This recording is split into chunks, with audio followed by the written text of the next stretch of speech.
यूहन्ना की पुस्तक 10वां अध्याय 17 वचन। सब लोग जानते हैं प्रभु यीशु मसीह ने अंधे को ठीक किया है। सब लोगों को वो गवाही दे रहा है, वो आदमी जिसको प्रभु ने ठीक किया था। और उन लोगों के बीच में जो लोग पवित्र शास्त्र बाइबल पुराना नियम को जानने वाले लोग हैं, वो लोग भी हैं। और वो बाल की खाल निकाल रहे हैं। बाल की खाल वो इंसान निकालता है जिसके अंदर कपट होता है, जिसको सचमुच में सच्चाई जाननी होती है। वो व्यक्ति बड़ी नम्रता से प्रभु यीशु मसीह के बारे में सवाल पूछता है। तो यीशु मसीह यहाँ पर एक बात बता रहे हैं कि मैं भेड़ों का चरवाहा हूँ, मैं भेड़ों के लिए जान देता हूँ और मुझे अधिकार है कि मैं अपनी जान को दोबारा से वापस ले सकूं। प्रभु यीशु मसीह जो यहाँ पर बात बता रहे हैं वो पुनरुत्थान और जीवन की बात बता रहे हैं। प्रभु ऐसा कहते हैं कि मैं क्रूस पर पूरे दुनिया के पापों के लिए मारा जाऊंगा और तीसरे दिन मर के जी उठूंगा और तुम लोग मुझे देखोगे, तुम्हारे बीच में आऊंगा। जब प्रभु यीशु मसीह इस बात को बता रहे हैं तो ये जो ज्ञान के ठेकेदार लोग हैं, ये उन पर विश्वास नहीं कर रहे हैं और वो मजाक बना रहे हैं और उनको कह रहे तेरे अंदर दुष्ट आत्मा है, ये पागल हो गया है। कोई मर के बड़ा जिंदा हो सकता है? कोई मर के जिंदा हुआ है आज तक? कोई मर के जिंदा नहीं हुआ। इस बात के ऊपर बड़ा विवाद है। असल में ये बात सच है। प्रभु यीशु मसीहा एक कुंवारी के गर्भ में आकर आए ज्योति के द्वारा। उन्होंने हमारे पापों के लिए इस संसार में पाप क्षमा का प्रचार किया। हमारे लहू के अंदर जो पाप है, उस लहू के पाप को मिटाने के लिए उन्होंने अपना पवित्र रक्त बहा दिया। परमेश्वर को किसी को कोई देख सके ऐसी हस्ती मनुष्य जाति की नहीं है। ऐसा किस्मत हमारा नहीं है, ऐसा सौभाग्य हमारा नहीं, किसी भी मानव जाति में किसी भी व्यक्ति का नहीं है, चाहे वो कोई भी रहने दो। ये परमेश्वर की ही कृपा है कि ये मानव जाति परमेश्वर को देख सके। इसीलिए परमेश्वर इस मानव के लिए मानव बना, इस मानव को प्रेम करता है, इसलिए मानव बना। और एक मानव रूपी स्त्री कुंवारी लड़की के गर्भ में परमेश्वर आया। पहली बात तो ये सोचने की बात है कि परमेश्वर की असीम कृपा ये मानव जाति के ऊपर हुई है और सबसे असीम कृपा हम लोगों के ऊपर हुई है, जो हम उसके सत्य को जानते हैं, सत्य को पहचानते हैं। इस अंधे को परमेश्वर ने के बेटे यीशु मसीह ने ठीक किया। ये जान गया कि यीशु मसीह परमेश्वर है। आप लोगों में से जितने लोगों ने स्वयं परमेश्वर का अनुभव लिया है, चाहे चंगाई के द्वारा, चाहे उसका सत्य आप तक पहुंचा है, चाहे कैसे भी, लेकिन आप लोग ही वो व्यक्ति हैं जिसको परमेश्वर ने चुना है कि आप दुनिया को सत्य बता सको। तो आपका जीवन अलग होता है उन लोगों से जिनका एनकाउंटर, जिनकी मुलाकात, जिनके जिंदगी में प्रभु यीशु मसीह का काम नहीं हुआ है। लेकिन आपके द्वारा, क्योंकि आपको प्रभु ने पहले चुना, प्रभु ने आपको चंगाई दी, प्रभु ने पहले आपको बुलाया, आपके द्वारा परमेश्वर आपके साथ जो लोग होंगे उनके जीवन को परिवर्तित करेगा जरूर। लेकिन जब हम आत्मा की, परमेश्वर की, क्रूस पर जान देने की और पुनरुत्थान की बात करते हैं ना, तो लोग आपको भी और हमको भी पागल कहेंगे, क्योंकि यीशु मसीह को भी पागल कहा, उनको भी कहा तेरे अंदर दुष्ट आत्मा है। तो परमेश्वर का वचन कहता है जो हमारा गुरु है, जो हमारा प्रभु है, उसके जैसा ही बल्कि उससे खराब हमको नाम दिया जाएगा। यीशु मसीह को दुष्ट आत्मा कहा, यीशु मसीह को पागल कहा। तुम लोग जब पुनरुत्थान की बात करोगे ना, जब तुम लोग करोगे, इस जीवन के बाद भी एक जीवन है ना, तो तुमको पागल कहेंगे लोग। जब तुमको पागल और तुमको दुष्ट आत्मा तुम्हारे अंदर है कहा जाए ना, तो शोक नहीं करना, आनंद करना है। यीशु मसीह ने क्या कहा? मेरे नाम से तुमको सताया जाएगा। तो यीशु मसीह सत्य बोलने से रुके नहीं। यीशु मसीह जवाब देते थे ताकि सामने वाले के हृदय और आत्मा में सत्य बैठ जाए। आपको परमेश्वर ने इसलिए चुना है, जो कोई परमेश्वर की बातों का भूखा है, सचमुच आप उसको धीरज के साथ समझाइए, शांति के साथ समझाइए। जो कोई आपको बेइज्जती करना चाहता है या बाल की खाल निकालना चाहता है, प्रभु यीशु मसीह उनको देख लेगा। आपको वाद विवाद उनसे करना नहीं है। परमेश्वर ने उस अंधे को चंगा किया ताकि वो परमेश्वर के राज्य की गवाही दे सके। छोटी सी कहानी, काल्पनिक कहानी है। एक स्त्री थी। वो स्त्री एक कचरे के ढेर में काम किया करती थी और उसे एक आदमी ने वहाँ पर नियुक्त किया था। वो आदमी उसको कहता था, सुबह से लेके शाम तक कचरे के ढेर में से तुझे जो कुछ भी लोहे का सामान मिलेगा ना, उस लोहे के सामान को इकट्ठा करके रखना, मैं तुझे शाम को 20 रुपये दिया करूँगा। उस स्त्री ने कहा ठीक है। वो स्त्री उस कचरे के ढेर में काम करती थी। एक दिन प्रभु यीशु मसीह वहाँ से गुजर रहे थे। प्रभु यीशु मसीह ने उस स्त्री को देखा और प्रभु यीशु मसीह ने उस स्त्री के अंदर एक गुण देखा। क्या? कि ये स्त्री बड़ी मेहनती है, ये अपने काम में मगन रहती है, इसका ध्यान इधर उधर नहीं जाता, वो कचरे में सिर्फ लोहा ही ढूंढती है। इसीलिए यीशु मसीह ने उसको कहा, हे मेरी बेटी, तू 20 रुपये के लिए यहाँ काम करती है, कचरे की ढेर में बदबू में अपने पेट का पालन पोषण करने के लिए मैं तुझे एक काम देता हूँ और तुझे 3 टाइम की रोटी दिया करूँगा। बस तुझे ये जगह छोड़ करके मुझे एक जगह पे मैं तुझे रखता हूँ। प्रभु यीशु मसीह ने उसको बहुत शहर के दूर एक बगीचा था, उस बगीचे में रखा और उसको छोटी सी कुटिया वहाँ पर थी, वहाँ पे रखा। उसने कहा, बेटी, इस बगीचे में जो भी फूल पौधे हैं और यहाँ पे जो गाय है और ये जो घर है, इसकी देखभाल किया करना और इस बगीचे के अंदर फूलों की देखभाल करते करते यही तेरा काम होगा और तुझे बगीचे के बाहर जाने की ज़रूरत नहीं, मैं तुझे 3 टाइम की रोटी दिया करूँगा। राइट? और उसने प्रभु ने कहा, इस बगीचे के अंदर दूर दूर के छोटे छोटे गांव से कुछ लोग प्रार्थना करवाने के लिए आते हैं। मैं तुझे ऐसा अभिषेक दूंगा, तेरे मुंह में ऐसे शब्द डालूंगा, बेशक वो लोग तुझसे अलग अलग सवाल पूछेंगे, लेकिन मैं तुझे ऐसी शक्ति और ऐसे शब्द दूंगा परमेश्वर की ओर से, मेरी ओर से, कि तू उनके सवालों का जवाब दे दिया करेगी। इतना तो मैं तुझे पवित्र आत्मा की ओर से दूंगा। उस स्त्री ने कहा ठीक है। तो दूर गांव से कुछ स्त्रियां, कुछ अनाथ विधवाएं, कुछ गरीब लोग जिनको परमेश्वर की ज़रूरत थी, जो लोग बीमार थे, वो लोग वहाँ पे आया करते थे। वो स्त्री उनके लिए प्रार्थना किया करती थी और वो स्त्री उनको परमेश्वर के बारे में बताया करती थी, उनके लिए प्रार्थना किया करती थी और वो लोग चंगे हो जाते थे और ऐसे वो लोग चले जाते थे। तो उस बगीचे के अंदर जब लोग आते थे तो कुछ भेंट भी लेके आते थे। तो अक्सर वो गांव के लोग क्या लाते थे, अलग अलग तरह का फूल लेके आते थे, है ना, कुछ सब्जी लेके आते थे। गांव के लोग क्या चढ़ाते मंदिर में, जो भी चढ़ाते वो चढ़ाते थे। तो एक बार उस स्त्री ने बगीचे में पानी डालते हुए देखा, उसके बगीचे में जो फूल थे उन फूलों की खुशबू अलग थी। वो फूलों की खुशबू रोज़ सूंघती है ना, उन फूलों की खुशबू अलग थी। दूर गांव से जो इस बार प्रार्थना करने के लिए उधर आए थे, वो लोग कुछ फूल लेके आए थे चढ़ाने के लिए, क्योंकि जैसे जिसकी भक्ति होती है वैसा चढ़ाता है, परमेश्वर उसको ग्रहण करता है। तो जब वो स्त्री भेंट को उठा रही थी तो उसने क्या देखा कि उसमें एक अलग सा फूल था और वो फूल उसको बड़ा खुशबूदार लगा। उसके फूल उसको बगीचे के सब फूलों से अलग लगे और उसने उस फूल को अलग रख लिया। कुछ दिनों के बाद वो स्त्री दोबारा से प्रार्थना कराने के लिए आई और वो वही फूल लेके आई। सब लोग जाने के बाद उसने उस स्त्री को रोका, बोला, बहन, ये फूल तो बड़ा सुंदर है। कहती है, ये क्या है? कहती है, ये पीला गुलाब है और ये गुलाब नीचे की घाटी में मिलता है। तेरा तो बगीचा जो है, ये जो भगवान यीशु मसीह का मंदिर है, ये तो यहाँ पे है ना, यहाँ पे ये कहीं पे नहीं मिलेगा। तो कहती, मुझे इसकी कलम ला दे। वो कहती, मुझे कलम काटनी नहीं आती, गुलाब की कलम काटनी नहीं आती। तो वो स्त्री कहती है, अच्छा ठीक है, तेरा घर कहाँ है, मैं इस गुलाब की कलम तेरे बगीचे से खुद ही काट के ले आऊँगी। तो वो स्त्री जिसको परमेश्वर ने नियुक्त किया होता है ना, वो स्त्री मंदिर को छोड़ करके एक दिन नीचे जाती है। किस लिए जाती है?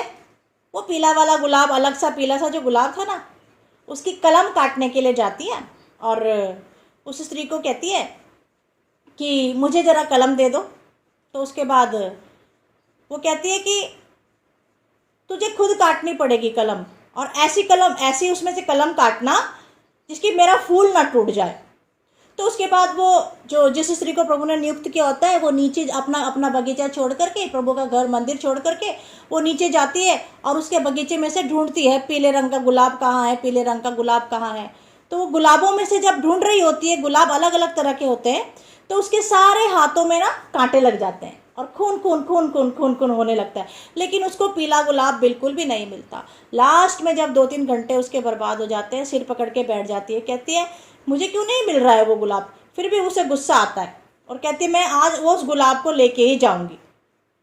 जब वो यहाँ पे कलम लगाने के लिए गुलाब को ढूंढ रही होती है, इतनी देर में जिस जगह पर प्रभु यीशु मसीह ने उस स्त्री को अपॉइंट किया था कि तू यहाँ पर आने जाने वालों के लिए प्रार्थना किया करना, बहुत सारे लोग वहाँ आते हैं और सुबह से शाम हो जाते हैं, बेचारे बिना प्रार्थना करे चले जाते हैं। बहुत सारे आते हैं, दुखी गरीब लोग, परेशान लोग, शांति की खोज में रहते हैं और वो चले जाते हैं। तो फिर आखिरकार उस स्त्री को वो गुलाब मिल जाता है और वो उस गुलाब की कलम को जब तोड़ती है तो उसके हाथ में चाकू लग जाता है और उसका पूरा हाथ लहूलुहान हो जाता है। और वो स्त्री वहाँ पर आती है, अपने घर में आती है। घर पे आने के बाद वो उस कलम को लगाती है, 1 दिन 2 दिन 3 दिन 4 दिन 5 दिन। 1 हफ्ते के बाद वो देखती है वो जो कलम उसने पीले गुलाब की जो वो नीचे से लेके आई थी उस दूसरी स्त्री के घर से, वो सूख जाती है, वो सड़ जाती है।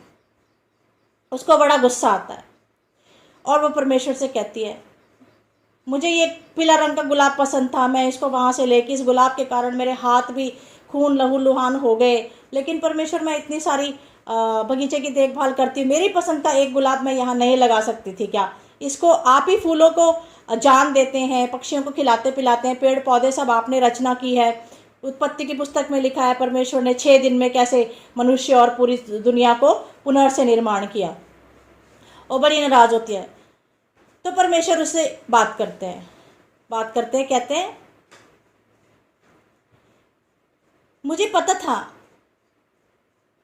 तुझे कहाँ पे रखना है, मैंने तुझे कचरे के ढेर से उठा करके गुलाब वाली जगह में रखा, बगीचे में रखा, घर दिया, 3 टाइम की रोटी दी, फूलों की खुशबू वाली जगह में रखा। तेरे पास आकर के लोग तेरे चरण छूते हैं और तुझे आशीर्वाद देते, तुझे प्रभु के बारे में पूछते हैं, और तुझे मैंने ऐसा वरदान दिया है, तेरे द्वारा चंगाइयाँ होती हैं, लोगों का जीवन परिवर्तन होता है, लोग पाप से घृणा करने लगते हैं, पापों से पश्चाताप करते हैं। लेकिन ये गुलाब की खुशबू और ये बगीचा तेरे लिए काफी नहीं था क्या? जो एक दुनिया की औरत तेरे लिए गुलाब लेकर के आई और तू उस गुलाब से बड़ी प्रभावित हो गई और तूने सुबह से लेकर शाम तक उस गुलाब की कलम के लिए इतना प्रयास किया, क्या उतना तेरे लिए काफी नहीं था क्या? वो स्त्री रोने लगी और उसको अपनी गलती का एहसास हुआ, उसको अपनी गलती का पश्चाताप हुआ। वो कहने लगी बात तो सही है, मेरी हस्ती क्या थी, मैं कचरे के ढेर में से लोहा चुगती थी और मुझे दिन का 20 रुपया मिलता था सुबह से लेकर के शाम तक का। और प्रभु आप मेरे पास आए, आपने मुझे कहा मैं तुझे पवित्र और ऐसा काम दूंगा जो इस दुनिया में भी गिना जाएगा, इस दुनिया के बाद भी गिना जाएगा, अनंत जीवन में गिना जाएगा। किन किन लोगों को तूने यीशु मसीह के बारे में बताया, किन किन लोगों को तूने मुख से पाप की कबूली करवाई, किन किन लोगों को तूने पानी में डूब कर पश्चाताप करके बपतिस्मा के बारे में बताया। सचमुच में प्रभु ने मुझे इतना अच्छा काम दिया और प्रभु ने मुझे 3 टाइम की रोटी दी, जिसके लिए मुझे कुछ भी नहीं करना पड़ा। उसको कुछ करना पड़ा, उसको घर छोड़ के जाना नहीं था, लेकिन उसको अपनी गलती का एहसास हुआ। दुनिया वाले गुलाब की खुशबू से मैं इतनी प्रभावित हुई कि मेरे को जो प्रभु ने काम दिया उसको छोड़कर मैं वापस उसी दुनिया में चली गई जिस दुनिया से मैं आई थी। और कहती है एक गुलाब की खुशबू ने मुझे इतना प्रभावित किया कि उसकी टहनी को तोड़ते तोड़ते, कलम को तोड़ते तोड़ते मेरे हाथ पूरे लहूलुहान हो गए। लेकिन जब तक मैं इस बगीचे में थी आज तक भी मेरे कभी हाथों में खून नहीं आया। मुझे आदत हो गई थी, मुझे खून नहीं आया और मैं बड़े ध्यान से इसकी बगीचे की देखभाल करती थी। लेकिन एक आकर्षण उस गुलाब का मुझे उसी जगह पे लेकर गया और मैं पूरी लहूलुहान हो गई। इतना ही नहीं, मैंने मेरी इच्छा को पूरा करने की कोशिश करी। मंदिर के अंदर जो लोग उस दिन बीमार आए, या कुछ लोग आत्महत्या करने वाले थे, या कुछ लोग उस दिन शैतान की करनी से मरने वाले थे। कितने सारे लोग आए, उन लोगों का नुकसान हो गया। सिर्फ मैंने अपनी एक इच्छा को पूरा करने के लिए कदम उठाया। उस दिन उसको उसकी गलती का एहसास हुआ। उस दिन उसको उसकी गलती का एहसास हुआ। आज मैं आप लोगों से बात कर रही हूँ जो प्रभु के लोग हैं। हम सब लोग कचरे के ढेर में काम करने वाले लोग थे। कचरे का ढेर है ये दुनिया। पेट के लिए ना जाने हम लोग क्या क्या क्या क्या क्या क्या करते थे। लेकिन ये दुनिया का जो काम है, चाहे कोई भी काम करता है, वो काम टिकने वाला काम नहीं है। परमेश्वर ने हमको रोजगार दिया है, परमेश्वर ने हमको खेती बाड़ी दी, बिजनेस दिया, जो भी काम दिया हमारे पेट के पालन पोषण के लिए दिया है। लेकिन वो काम हमको अनंत जीवन में लेके जाएगा नहीं। उस काम में हमको खो जाना नहीं है। ये काम दुनिया के लोगों को परमेश्वर ने दिया है पेट भरने के लिए, पालन पोषण के लिए दिया है, हमारी जिंदगी को, आजीविका को चलाने के लिए दिया है। लेकिन ये हमारा मकसद नहीं होता और पूरी दुनिया का भी मकसद नहीं होता। हमारे जीवन का मकसद होता है प्रभु यीशु मसीह को प्राप्त कर लेना। और हम मसीह लोगों का मकसद होता है यीशु मसीह का जो खून है, उसने जो बलिदान किया और उसका पुनरुत्थान है, उसको आगे बताना, उसको आगे बताना। एक किसान होता है, हल के ऊपर हाथ रखता है तो वो आगे जाता है, वो पीछे कभी नहीं जाता, क्योंकि बैल हमेशा आगे की ओर जाता है। लेकिन आज प्रभु उन लोगों से बात कर रहा है। आपको प्रभु ने बुलाया, उस अंधे की जैसे चंगाई दिया, आपके दिल को परिवर्तन किया परमेश्वर ने। आज आपने उस हल के ऊपर हाथ रखा है तो आप आगे जाना चाहिए, इस स्त्री के जैसे पीछे नहीं जाना चाहिए। एक गुलाब की खुशबू ने इसका पूरा दिन बर्बाद कर दिया, हाथ लहूलुहान हो गया। उठा करके कलम मंदिर में लगाने की कोशिश करी, लेकिन वो कलम गुलाब की, पीले गुलाब की मंदिर में नहीं लगेगी। यीशु मसीह ने आपको जिस चीज के लिए चुना है, उसी चीज के लिए आपको चुना है। आप कितनी भी कोशिश करो, दुनिया आपको आकर्षित करती है। अगर आप दुनिया में जाओगे ना, मैं कहती हूँ आपको वापस आना पड़ेगा। आपको वहां पर फ्रूट नहीं मिलेगा, आपको फल नहीं मिलेगा। आपको ऐसा यीशु मसीह जब किसी को एक बार छू लेता है, अपने वचन उसके मुख में डाल देता है, तो मैं कहती हूँ आप दुनिया में खो ही नहीं सकते। क्योंकि यीशु मसीह जिसको छू ले, यीशु मसीह जिसके दिल पे कब्जा कर ले, वो दुनिया का हो ही नहीं सकता है। परमेश्वर ने आपको एक खुद खुशबू वाला गुलाब बनाया है। हालेलुया। श्रेष्ठ गीत के अंदर लिखा है, 2 अध्याय के अंदर, मैं शारोन का गुलाब हूं और मैं सोसन का फूल हूं। शारोन का गुलाब है कलीसिया, सोसन का फूल है कलीसिया। आप शारोन का गुलाब हैं, आप हैं सोसन का फूल। शारोन का गुलाब बहुत सुंदर गुलाब होता है इज़राइल के अंदर, बहुत खुशबूदार, बड़ा प्रभावित। परमेश्वर कहता है, हे कलीसिया, हे स्त्री, हे वचन के सुनने वाले, प्रभु की ओर आकर्षित होने वाले लोगों, तुमको मैं शारोन का गुलाब बोलता हूं। तुम्हारी खुशबू से लोग प्रभावित होना चाहिए। तू सोसन का फूल है जो घाटियों में पनपता है, खिलता है। तुम्हारी ओर लोग आकर्षित होना चाहिए। आने जाने वाले लोग, अरे ये क्या है, ये व्यक्ति अलग है, ये पहले कुछ और था, अब ये कुछ और है, ये क्या है, इसके ऊपर किसका रंग है? शारोन का गुलाब है तू, और तुम गुलाब हो प्रभु के, कलीसिया हो तुम। और तुम कहां जा रहे हो? इस स्त्री की तरह जिसको प्रभु ने कचरे के ढेर से उठा करके अपने मंदिर में रखा सेवा करने के लिए, 3 टाइम की रोटी दूंगा बोला। और कहां गई? एक पीले गुलाब को ढूंढते ढूंढते गई। दुनिया का गुलाब था वो। अगर प्रभु की इच्छा होती वो गुलाब उसके बागीचे में लगाता, लेकिन नहीं।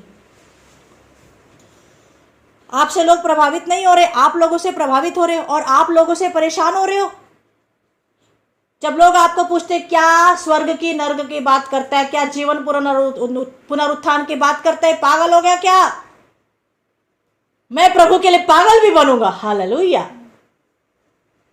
मैं प्रभु के लिए दीवाना भी बनूंगा, लेकिन मैं ये बिल्कुल एक्सेप्ट नहीं करूंगा कि मेरे अंदर दुष्ट आत्मा है, मेरे अंदर पवित्र आत्मा है। हालेलुया।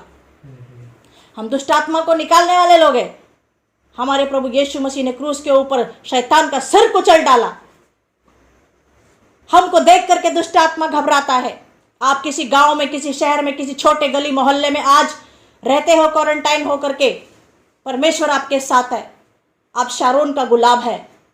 तू कलीसिया है, एक एक इंसान शारोन का गुलाब है। कलीसिया जो होती है जहां पर प्रभु के लोग मिलकर के आते हैं, वो शारोन का गुलाब होते हैं। आपकी खुशबू क्या है? आपकी खुशबू है प्रेम, दया, ममता, करुणा, प्रभु की बातों को बताना। सुबह से लेकर शाम तक एक ही काम किया करो, प्रभु यीशु मसीह के बारे में बात किया करो, भक्ति किया करो, गीत गाया करो। ये तुमको काम दिया है प्रभु यीशु मसीह ने। दुनिया की ओर क्यों प्रभावित हो रहे हो? दुनिया तुम्हारी तरफ प्रभावित होने का समय आ रहा है। ये समय कलीसिया वो समय है कि लोग आपकी ओर प्रभावित होंगे, लोग यीशु मसीह के बारे में पूछेंगे, लेकिन इतनी जगह नहीं होगी कलीसियाओं में कि सब लोगों को बिठा सके।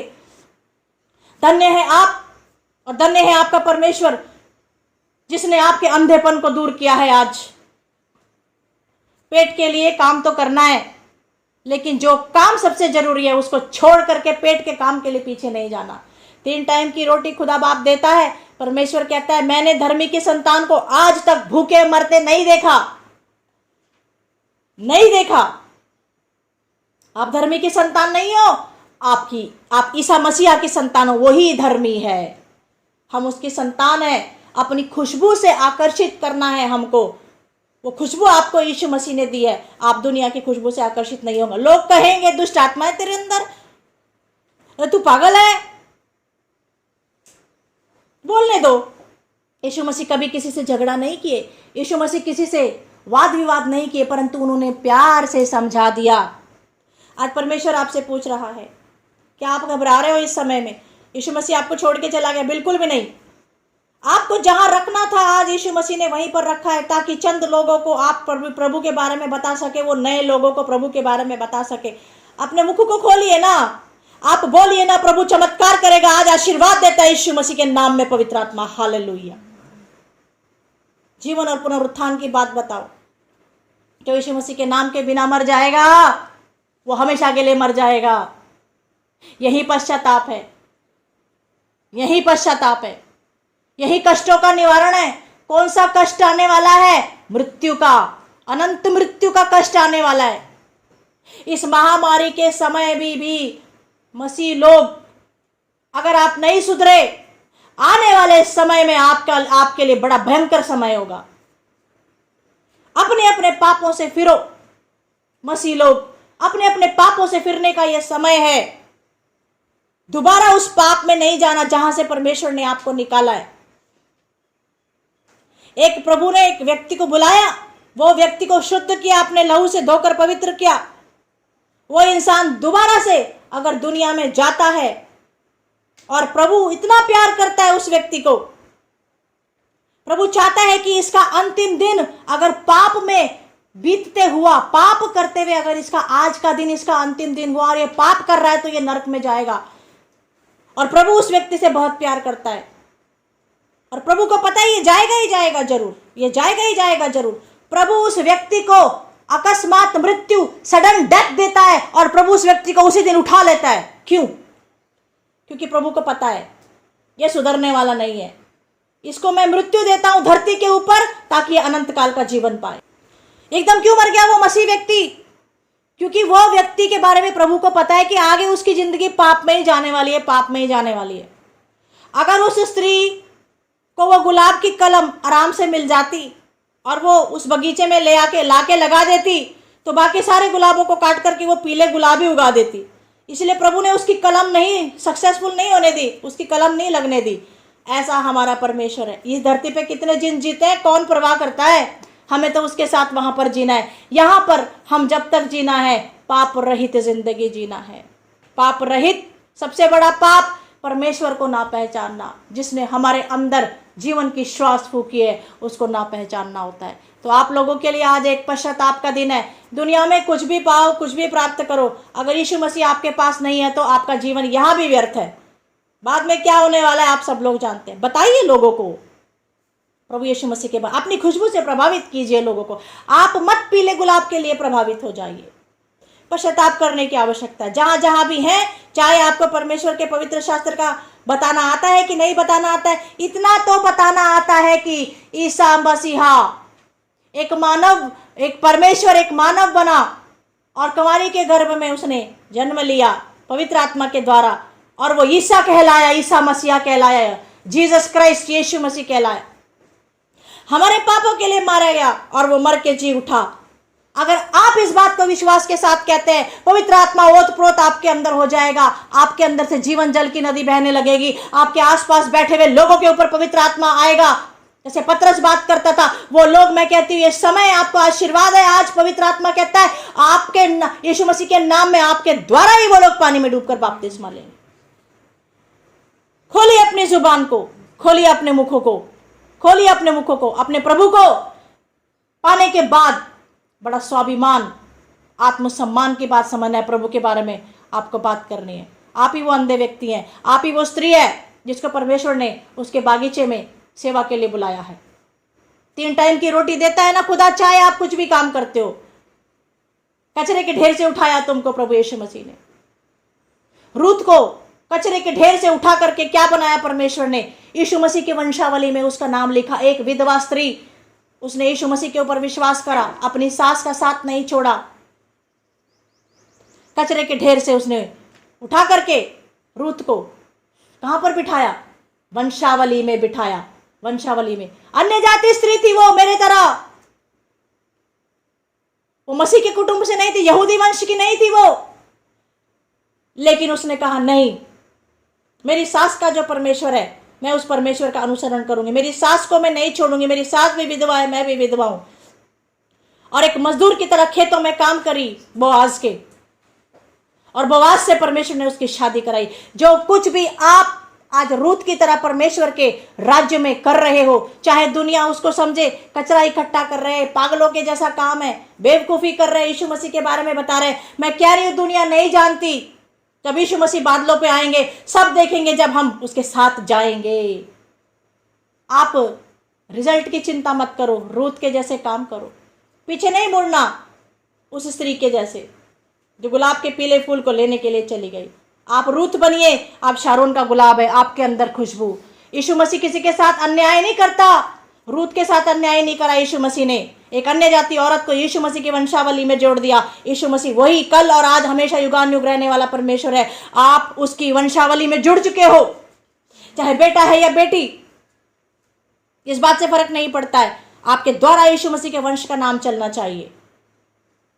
पश्चाताप की जरूरत है। अगर हिम्मत कम हो गई है, लोग आपको तिरस्कार कर रहे हैं, खुशी की बात है, और प्रार्थना करो, धन्यवाद करो। यीशु मसीह को कहा दुष्ट आत्मा, लिस्ट बॉदर, असीनी प्रवाह मार दे। हालेलुया। आपके अंदर की खुशबू को पहचानो, दुनिया पहचानना चाहिए। जो एक मृग होता है, मृग, उसके अंदर खुशबू होती है, सारे में ढूंढता फिरता है, खुशबू कहां से आ रही, खुशबू कहां से आ रही, खुशबू कहां से आ रही। लोगों को पता है उसमें से खुशबू आ रही, उसी को पता नहीं कि उसी के पेट में से खुशबू आ रही है। कस्तूरी होता है, कस्तूरी मृग होता है वो। आप वो खुशबू वाले कस्तूरी मृग हो, और आप कहां भटक रहे हो? गुलाब के पीले फूल को लेने के लिए जा रहे हो आप। नष्ट होने वाला है बागीचा।